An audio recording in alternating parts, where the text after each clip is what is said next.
Have you reflected on your actions? It looks like you didn't come home last night, but if you feel bad for what you said, then I want you to call me. I really hope you're adult enough to accept what you said was wrong. I'll forgive you if you swear to never say anything like that ever again. It did really humiliate me. I did come home last night.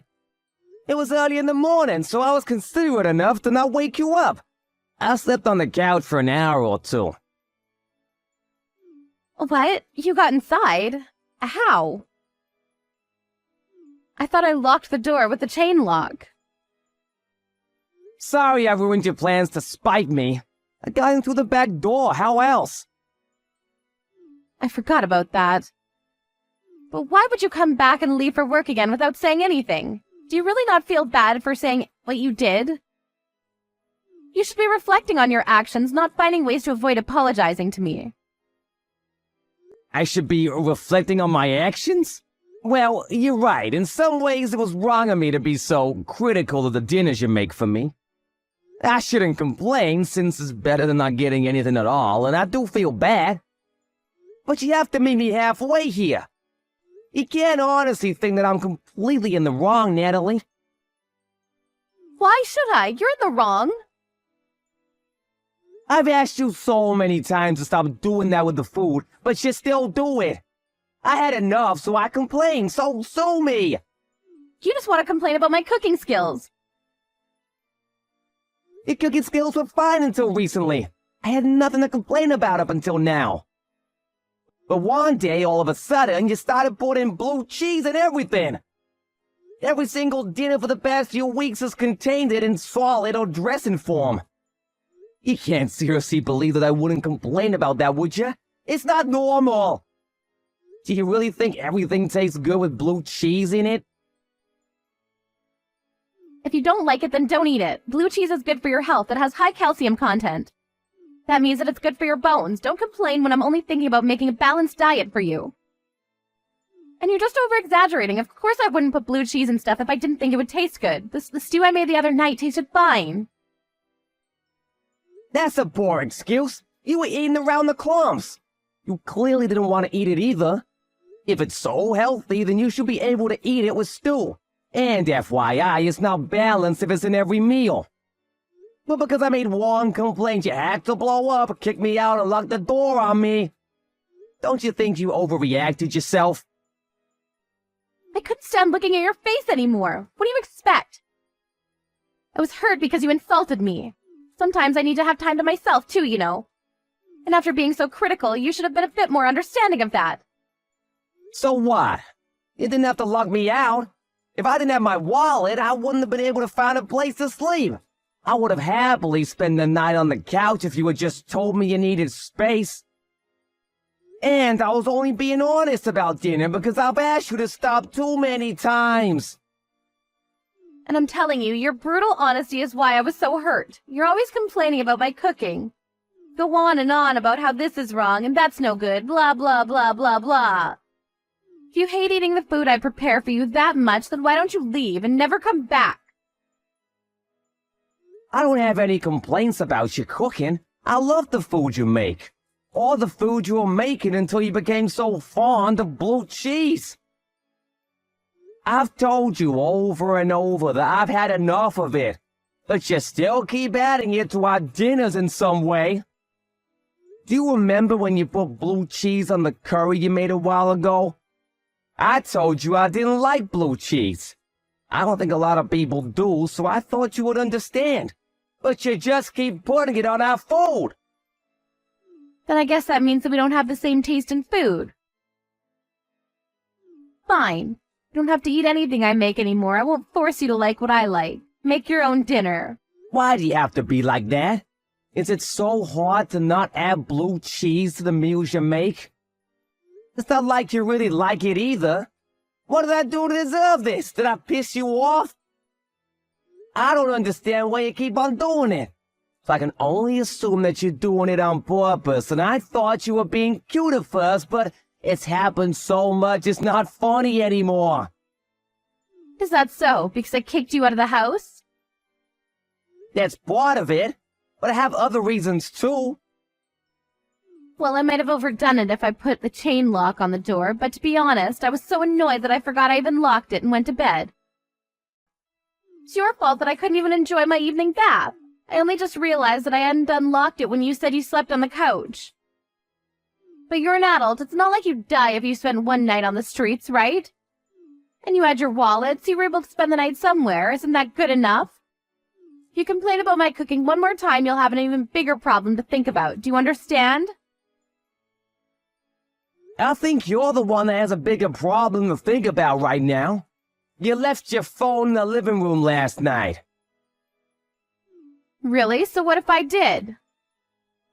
Yeah, you did. And I saw all of the notifications you had from some guy. I think his name was Thomas Reed. What's that all about?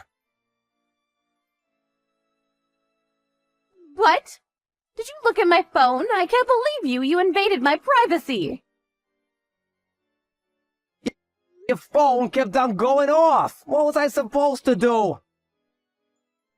And it's not my fault you made messages visible on your push notifications.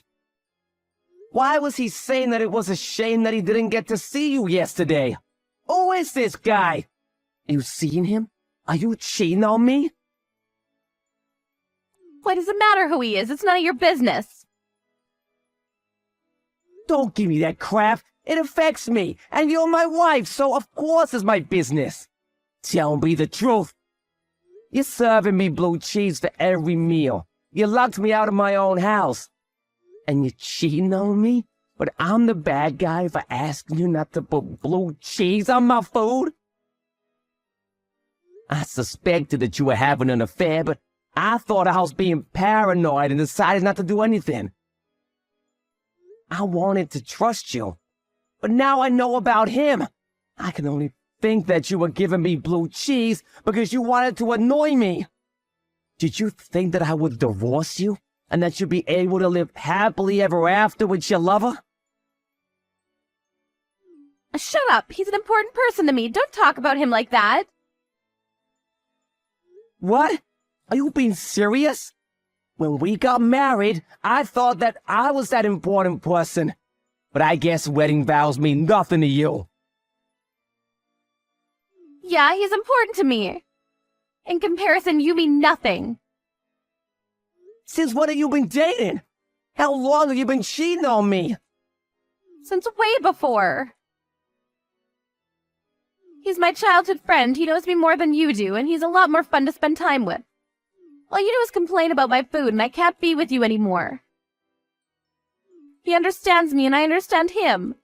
We were meant to be together, but you got in the way of that. Oh, really? It sounds like you've been cheating on me for a long time. It's already been 3 years since we got married, and in the beginning you were making dinners like a normal human being. So I suppose this really is the reason why you won't stop giving me blue cheese. Are you trying to say that I'm not a normal human being anymore? How rude can you get? You used to be really good at cooking. I was really grateful that I would come home from work with you and a great meal waiting for me. Before I knew it, you were adding such weird stuff to our food, and I had no idea why.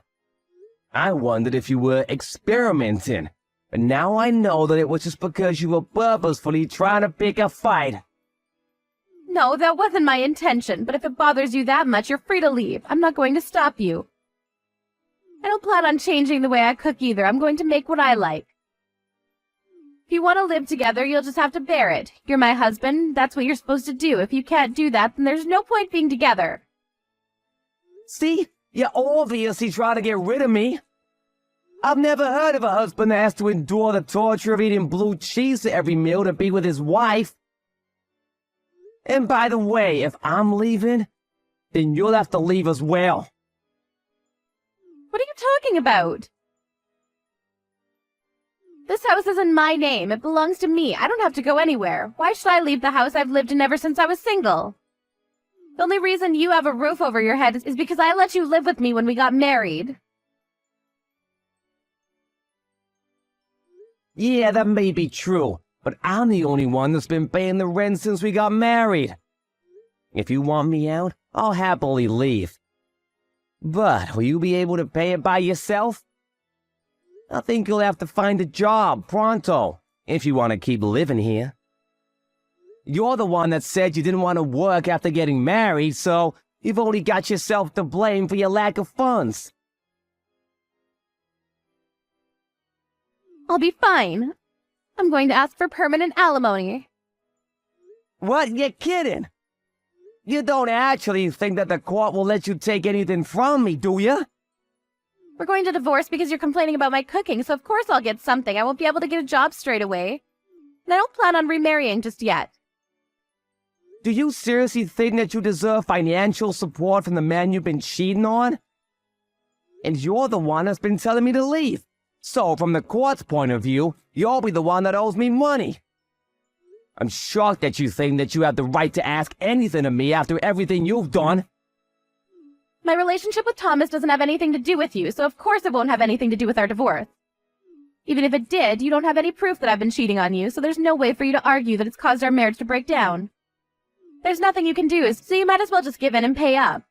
Now that that's decided, can you hurry up and come back for your things before I throw it all out? I want you to be out as soon as possible. I'm surprised you wanted a divorce that much. What, are you going to beg me for forgiveness now?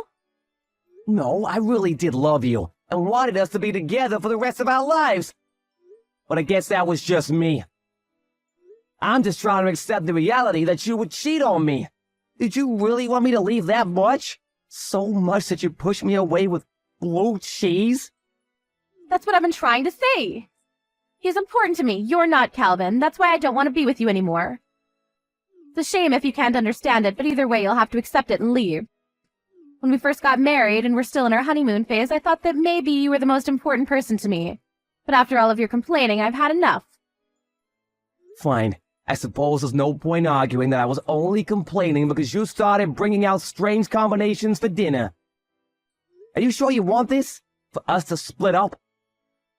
Of course I'm sure. If you can't understand what I have with Tom, then there's no point in us being together. I don't want to be stuck in a marriage with you. Fine, I'll give you a divorce. Are you happy with that? Not quite. We'll still have to talk about money. I'll settle for everything you have saved. I know you don't have a lot, but it'll have to do. I don't want to be in debt after all. Now that would make me feel bad. You should be grateful that I'm so forgiving. But even with your minute savings, I should be able to live without any worries for a while. I think that's the best way we can settle this. I'm not paying you anything. But I'm gonna talk to a lawyer and see what I can demand from you. I'm not leaving this marriage with nothing. And how do you plan on doing that? You don't have any evidence to prove I've been cheating, so the court will just agree that I need financial support more than you do. Have you been listening to me at all? I have been listening. And I've been talking with your beloved Thomas, too. What? How did you contact him? I asked your parents if they remembered anybody called Thomas Reed from your childhood. And luckily enough, they did. They gave me his phone number. You spoke to my parents. Why would you do that? It looks like you weren't lying when you said he was a childhood friend that lived in the neighborhood. Apparently he still lives close by. And when I told your mother that you were still in contact, she was really surprised. She was under the impression that you had already stopped talking to him way before we had gotten married. She seems curious as to why I wanted Thomas's phone number, but I think she guessed without me telling her anything. What did you say to her? How do you know that she guessed that I'm going out with Tom? Did she say anything back to you? I didn't mention you at all. I only asked for his number, but I think that was enough. Well, I'll have to tell your parents anyway when I let them know that we're getting a divorce. It doesn't matter whether she already knows or not. Don't do that. You can't do that to me. They can't know. Why not? It's the truth. What do you mean, why not? They're my parents. They don't have to know about Tom. If you tell them, you'll just be hurting them. You're the one that's hurting them. You're the one with the affair. What's the real reason why you don't want to tell them? They're gonna want to know why we're getting divorced. Are you planning on lying to them as well? Yeah, I'll tell them, but not like this. Give me some time, I'll tell them.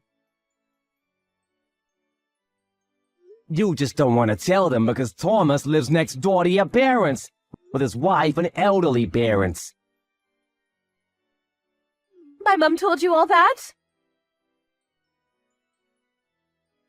I'm amazed that you could do such a thing. You're having an affair with a man that has a family.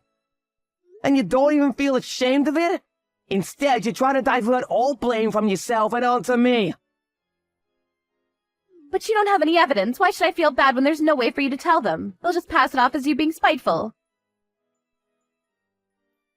Thomas was panicking a lot when I told him who I was. He sensed why I was calling him and promised that he would give me anything I wanted as long as I didn't tell his wife. He offered to give me photos, even screenshots of your messages without me asking him. You're lying. You're just saying that so that he'll give up. Tom would never betray me like that. I don't believe you. It looks like you were the only one that thought your affair meant something. The most important thing to Thomas was that his wife didn't find out he was cheating. Apparently, she's pregnant and having a tough time dealing with it. So he doesn't want to stress her out right now. He seems really desperate that she doesn't find out. But he told me that he loves me more than he loves his wife. He's supposed to not care about his wife at all. He's just saying all of that because he's working in the company his wife's parents own. I know that he loves me. He just can't say anything because he might lose his job. He'll protect me when he has to. Are you sure about that? It didn't take him long to decide what his priorities were. He sold you out the second he found out what I wanted with him. Thanks to that, I have photographs showing the both of you together, and I'll be able to use them to file for a full divorce. He coughed up evidence without a problem, so I plan to keep my promise of not telling his wife. But I don't know what will happen if I tell your mother. She might go next door and tell Thomas's wife and parents what's happening between the two of you. You can't let that happen. Nothing good will come of that. You'll destroy a family. Please don't do that. Tom will hate me if that happens. He won't ever want to be with me ever again. I'll lose him.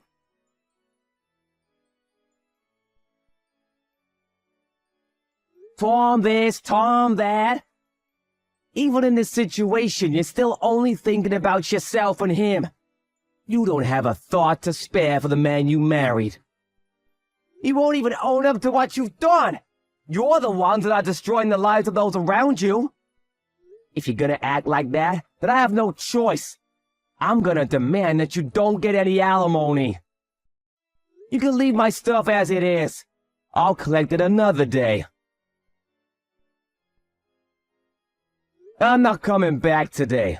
I've already found a friend who'll let me stay on their couch for a few days until I find my own place. Wait, please. I'll do whatever you ask. I won't put weird stuff in your meals anymore. I won't do anything to provoke you anymore. Let's work on our marriage, so please don't do anything that will ruin Tom's relationship with his wife. I just don't want him to hate me. We're already way past that point. You cheated on me. Do you really think that it'll be that easy to work on our marriage when you won't accept that you're at fault here? It's done. I've already spoken to your mother. Now, all you have to do is talk to my lawyer about preventing you from taking any more of my money. Our marriage is over, and you won't be able to leech off of me anymore. And your lover probably won't want to meet you ever again. But look on the bright side. At least you won't have to put in so much effort into thinking about how to annoy me with food. After hearing about the divorce and the reason that led to it from Calvin, Natalie's mother headed straight to the Reed's house next door to speak with Thomas and his wife. Just as expected. Calvin didn't talk to Thomas's wife directly, but she ended up finding out about everything anyway. Natalie tried looking for Calvin in the hope that she could make amends, but it looked like he had already moved on from his friend's couch and found a new apartment. There was no way for her to contact him, but she received divorce papers from his lawyer, who warned her that Calvin was rejecting all pleas from her for them to get back together. Natalie was finding it hard to get a job and couldn't pay the rent for her own apartment. She reached out to Thomas for his help, but he blamed her for his wife finding out about his affair and had blocked her on all social media. She couldn't go to her parents for help either, since they were still in shock about what she had done. And because they lived right next door to Thomas. Natalie was alone and had no one to support her in her job search. She was soon feeling pressure from her landlord to pay off the rent and bills and had no choice but to borrow money. It was going to take years before she could get her life back on track.